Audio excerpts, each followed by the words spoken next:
Bismillahirrahmanirrahim. Mari kita kenalan dengan aliran sekte Nusairiyah yang mana keluarga Asad itu adalah menjadi pemeluknya. Nah, sehingga kita ini bersikap dengan sikap yang benar. Apakah Asad itu adalah saudara kita seiman, ataukah ternyata memang musuh yang harus kita berikan kebencian?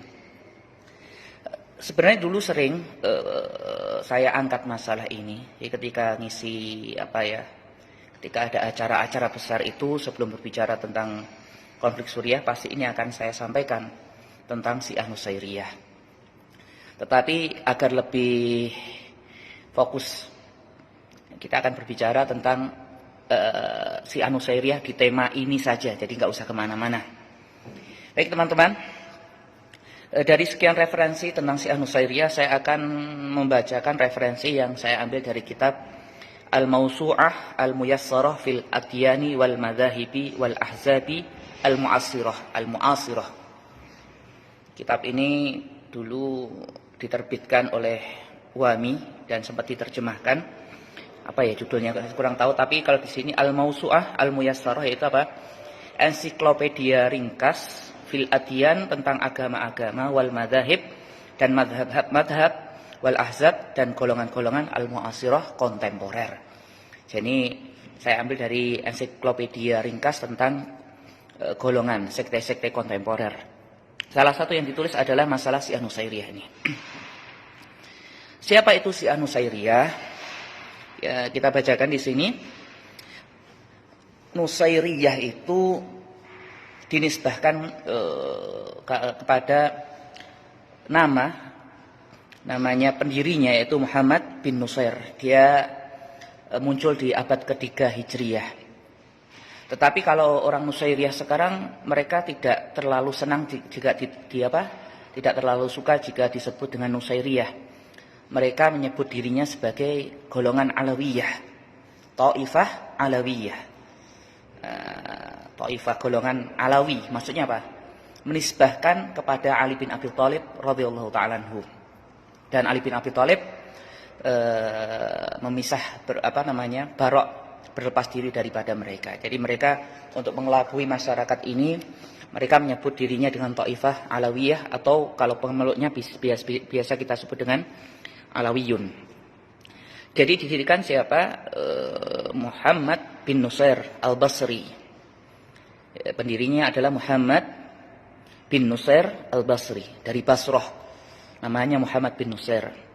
Dia mati di tahun 270. Dan Muhammad bin Nusair ini, dia mendakwahkan dirinya dengan nubuah dan risalah. Jadi dia seperti mendapatkan wahyu sendiri. Nah, langsung saja di sini, ahammu afkari wa mu'taqidati hadhihi at-taifah. Adapun hal yang paling penting dari pemikiran dan keyakinan dari kelompok Nusairiyah ini atau kelompok Alawiyah ini, yang pertama yang paling penting dalam teologi Nusairiyah atau Alawiyah ini, ya'taqiduna fi Ali bin Abi Thalib radhiyallahu ta'ala annahu ilahun. Mereka meyakini bahasanya Ali bin Abi Thalib itu adalah ilah, sesembahan. Ali bin Abi Thalib itu adalah seorang Tuhan. Nah, ini yang pertama. Bayangkan itu. Sesat-sesatnya Syiah Rafidhah, mereka tidak langsung mengatakan Ali itu adalah seorang Tuhan atau ilah atau sesembahan. Dan ini yang pertama ini pernah disampaikan juga oleh Al-Imam Ibnu Katsir di dalam kitabnya Al-Bidayah wa Nihayah, ketika beliau menceritakan tentang kelakuannya Syiah Nusairiyah yang menyerang sebuah tempat yang disebut Jablah. Jablah ini di wilayah Sahil di provinsi Latakiyah, di mana orang-orang Syiah Nusairiyah ini menyerang perkampungan kaum muslimin, membunuh, kemudian menawan mereka dan memaksa mereka untuk mengatakan La ilaha illa Ali, tidak ada Tuhan kecuali Ali. Siapa itu? Ya kakek moyangnya Bashar al-Assad itu. Jadi sebelumnya mereka sudah bukan Jadi bukan kejahatan yang baru yang mereka lakukan, kejahatan yang sudah turun-temurun. Bahkan kakeknya dulu, kakek-kakek mereka ini menangkapi kaum muslimin, menahan, membunuhi, dan memaksa mereka untuk mengatakan qul la ilaha illa Ali, katakan tidak ada Tuhan kecuali Ali. Nah ini, jadi mereka secara sharih mengatakan Ali bin Abi Thalib itu adalah Tuhan atau sesembahan. Yang kedua, yuhibbuna Abdurrahman bin Muljam alladzi qatala Ali bin Abi Thalib. Ini yang paling aneh lagi. Yang kedua, mereka itu mencintai Abdurrahman bin Muljam. Nah, mencintai Abdurrahman bin Muljam. Siapa itu? Abdurrahman bin Muljam itu yaitu orang yang membunuh Ali bin Abi Thalib. Ya. Li za'mihim bi annahu khalasul. Karena apa? Mereka itu meyakini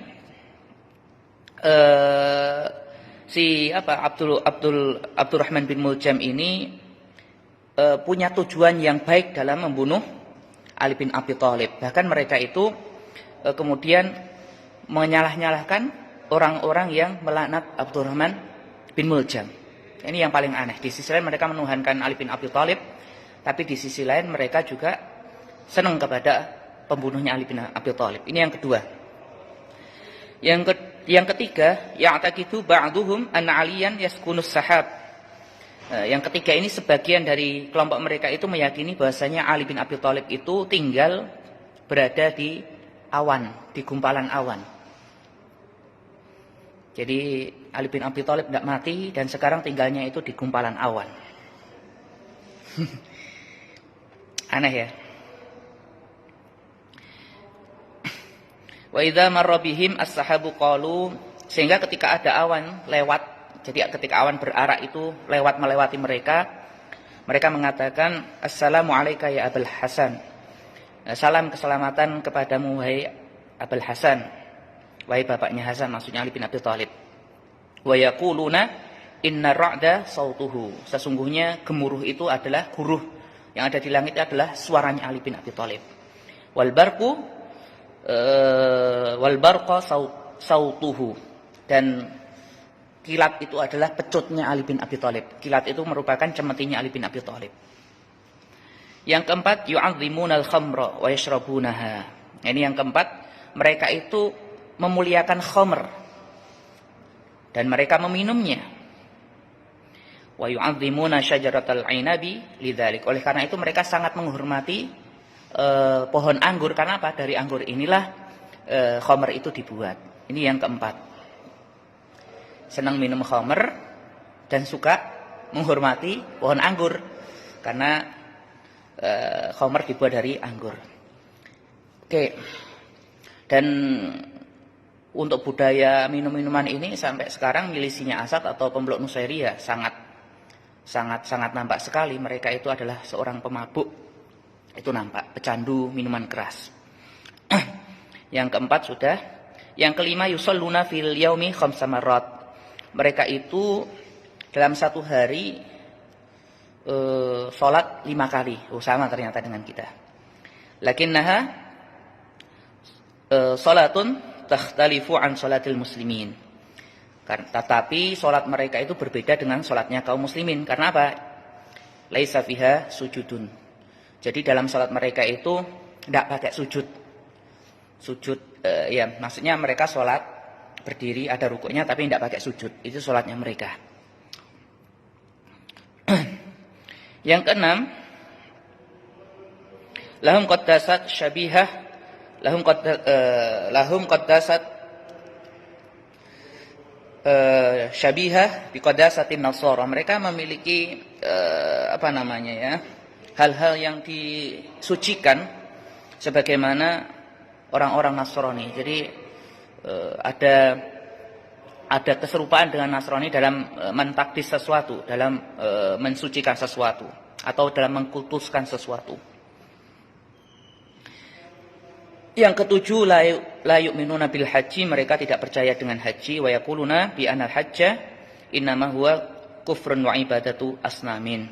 Dan mereka mengatakan bahwasanya haji itu adalah kekafiran dan merupakan penyembahan terhadap berhala. Loh, apa ada fotonya mereka? Mungkin ada fotonya Bashar al-Assad atau bapaknya Bashar al-Assad itu melakukan haji. Ya nggak usah kaget kalau itu. Bagi mereka kamuflase itu biasa saja. Berikutnya yang ke-8, la yu'minuna bizakati syariah al-ma'rufah indal muslimin. Mereka itu tidak percaya dengan zakat syar'i yang diketahui atau yang dikenal di kalangan kaum muslimin. Wa innama yadfa'una dharibatan ila masayikhihim. Tetapi mereka ini memberikan semacam upeti kepada masyayikh mereka. Miqdaruha khamsuma yamlikun, dengan kadar yang mereka berikan kepada masyayikh mereka itu berapa tadi? Miqdaruha khumusun.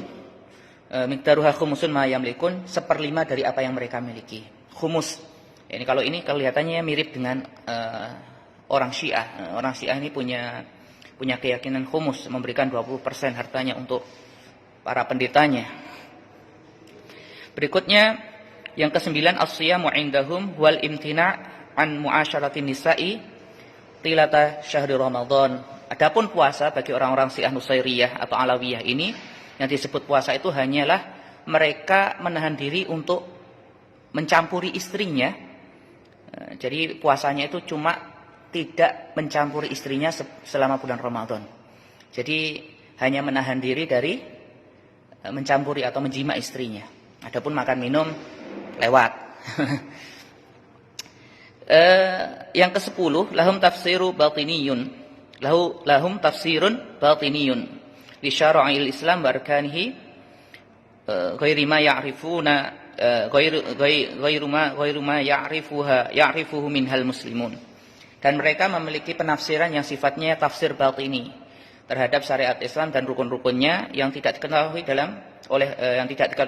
oleh orang-orang Islam. Makanya mereka ini Nusairiyah ini juga disebut kaum batiniyah. Jadi kaum batiniyah punya penafsiran yang melenceng.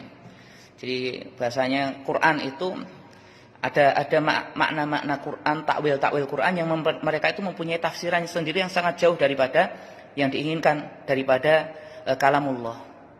Jadi menyeleweng sekali. Dengan apa? Mereka meyakini ada tafsir yang sifatnya batin, yang tersembunyi. Ya, termasuk kalau di sini mereka dalam urusan syariat dan rukun-rukunnya mereka punya tafsir sendiri yang tidak diketahui oleh kita kaum muslimin. Walidzalika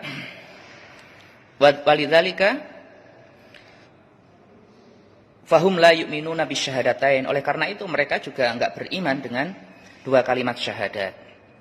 Wala bis shalah, mereka yang enggak beriman dengan salat. Wala biz zakah, enggak beriman dengan zakat. Wala bis siyam, wala bil hajj. Begitu juga mereka enggak akan percaya dengan adanya puasa, haji. Wala taharah. Kemudian juga mereka enggak akan percaya dengan adanya taharah wal wudu, wal iktisal wudu, kemudian mandi minal janabah, mandi besar sampai dan seterusnya. Yang ke-11, aqaiduhum khalitun minal i'tiqad wal adyanil batilah. I'tiqad mereka atau akidah mereka ini tercampur dengan keyakinan-keyakinan dan agama-agama yang batil. Jadi agamanya gaduh-gaduh, kepercayaan mereka gaduh-gaduh. Mereka ngambil dari mana saja? Mereka mengambil dari fa'akhadhu minal wathaniyah al-qatimah. Mereka mengambil kepercayaan dari kaum penyembah berhala di masa lalu. Wa ubadil kawakib wan nujumi, mereka juga mengambil kepercayaan dari penyembah bintang-bintang. Wa khadhu minal falasifah al-majus, mereka juga mengambil dari ahli kalam, ahli filosof Majusi. Wan nasara, mereka mengambil dari Nasrani. Wal mu'taqidat al-hindiyah wal asiyawiyah asyarqiyah, mereka juga mengambil keyakinan dari Hindu dan juga keyakinan dari Asia bagian timur. Wa khalatu dzalika bi mu'taqadati asy-syiah al-ghulah, dan kemudian mereka mencampur lagi teologi-teologi yang sudah ada itu, yang sesat-sesat itu, sekte-sekte yang enggak karu-karuan itu dicampur dengan Syiah al-ghulah, dengan keyakinan Syiah yang ekstrim. Oke, berikutnya lahum a'yadun katsirah, mereka memiliki hari raya yang banyak sekali. Yahtafiluna biha tadullu ala mujmali aqaidihim, yang mana mereka hari raya mereka itu banyak sekali dan ini menunjukkan daripada keyakinan-keyakinan mereka. Banyak sekali ini, ada beberapa keyakinan, ada Id Neros, ada hari raya Neros, ada Idul Ghadir, hari raya Ghadir wal Ashir minal Muharram. Nah, ini sama dengan Syiah, hari Ghadir Kum dan hari Asyura. Kemudian mereka juga punya Idul Adha. Idul Adha mereka itu wa huwa indahum fil yaumi ats-tsani asyara min syahri Dzulhijjah. Hari raya Idul Adha mereka itu tanggal 12 di bulan Dzulhijjah. Yahtafiluna bi ayatin nasara. Mereka juga melakukan perayaan-perayaannya kaum Nasrani. Wa Idul Milad, wa Idul Salib dan seterusnya, yaitu hari Natal, kemudian juga hari penyaliban Yesus dan seterusnya. Yahtafiluna bi yaumin maqtali Umar ibn al-Khattab radhiyallahu ta'ala anhu. Dan mereka juga punya perayaan dengan merayakan terbunuhnya Umar bin Khattab radhiyallahu ta'ala anhu dan seterusnya. Nah, ini adalah ciri-ciri mereka ya. Ada berapa tadi? Ada 12. Nah, ada 12 ciri. Ini diringkas saja. Nah, teman-teman yang dirahmati oleh Allah Ta'ala, dengan apa yang disampaikan dari makalah yang tadi saya bacakan tentang keyakinan Syiah Nusairiyah atau Alawiyah, ya, kira-kira ini mereka masih dianggap saudaraan enggak sama kita, gitu kan? Kira-kira masih mereka ini dianggap beriman atau tidak, atau masih dianggap muslim atau tidak? Nah, kalau melihat ini tentu saja tidak, karena mereka punya keyakinan yang betul-betul berbeda dengan kita dalam urusan yang sifatnya usul. Bahkan mereka ini berbahaya sekali. Berkata Al-Imam Ibnu Taimiyah rahimahullah taala, ditutup di makalah ini, haula'il qaumul musammuna bin Nusairiyah. Mereka ini adalah kaum yang menamai diri mereka dengan Nusairiyah. Hum wasairul asna fil batiniyah. Mereka dan seluruh golongan batiniyah. Golongan batiniyah itu nanti bisa di googling teman-teman. Di situ ada Qoromitoh, ada Fatimiyah ya. Syiah Fatimiyah itu mereka itu termasuk batiniyah. Ya, pecahan-pecahannya orang-orang Syiah yang gulat-gulat itu masuknya kepada batiniyah. Beliau mengatakan berikutnya, mereka dan seluruh golongan batiniyah akfaru minal Yahudi wan Nasara. Mereka itu lebih kufur, lebih kafir daripada Yahudi dan Nasrani. Bal wa akfaru min katsirin minal musyrikin. Bahkan mereka itu lebih kufur daripada kebanyakan kaum musyrik. Wa dhararuhum a'dhamu min dararil kuffari al-muharibin mislat Tatar wal Faranji wa ghairihim. Dan bahayanya orang-orang ini, orang Nusairiyah dan golongan batiniyah ini, bahayanya itu lebih besar daripada bahayanya orang-orang kafir harbi, orang-orang kafir yang menyerang kita seperti golongan Tartar dan golongan Faranji, orang-orang Eropa kafir dan selain mereka. Apa yang terjadi? Wahum daiman ma'akulli atuwin lil muslimin. Karena apa? Mereka akan senantiasa berada bersama musuhnya kaum muslimin. Jadi mereka ini pasti akan berpihak kepada orang-orang kafir yang menyerang kaum muslimin. Nah, ini penutup dari Al-Imam Ibnu Taimiyah rahimahullah taala ketika mengomentari tentang golongan Nusairiyah dan kelompok batiniyah. Dan inilah kelompok Nusairiyah, inilah yang saat ini mereka menguasai Suriah. Bukan hanya kejahatan secara teologi atau secara iman, tapi mereka kejahatannya sudah membunuh kaum muslimin. Teman-teman bisa cek jumlah korban selama 10 tahun konflik yang ada di Suriah itu berapa banyak, lebih dari 0,5 juta. Dan itu bukan yang pertama. Itu adalah tumpukan kejahatan-kejahatan kaumnya Asad An-Nusairi dari warisan bapaknya. Dan mungkin masih ada di video-video yang masih tersimpan itu di mana tentaranya Bashar al-Assad menangkap Ahlu Sunnah, kemudian mengubur hidup-hidup dan memaksa untuk mengatakan qul la ilaha illa bashar ya hayawan. Katakan, hei hewan, tidak ada Tuhan kecuali Bashar al-Assad. Semoga Allah melaknat mereka semuanya. Itu masih ada, di mana Ahlus Sunnah itu kemudian ditimpakan penderitaan yang luar biasa dari kelompoknya Assad. Dan Assad ini bukan murni hanya kita melihat dari sisi Nusairiyahnya saja, tapi haluan politiknya dari Assad ini adalah dia itu Hizbul Ba'si, dia adalah partai sosialis. Nah, silakan juga di googling fatwanya para ulama tentang orang-orang yang menisbahkan dirinya kepada Ba'si atau politiknya itu masuk kepada golongan Ba'si atau sosialis. Silahkan dilihat. Jadi secara teologi sudah bermasalah dan secara politik itu juga bermasalah. Jadi mengumpulkan dua hal yang sama-sama sesatnya. Dan yang saya tahu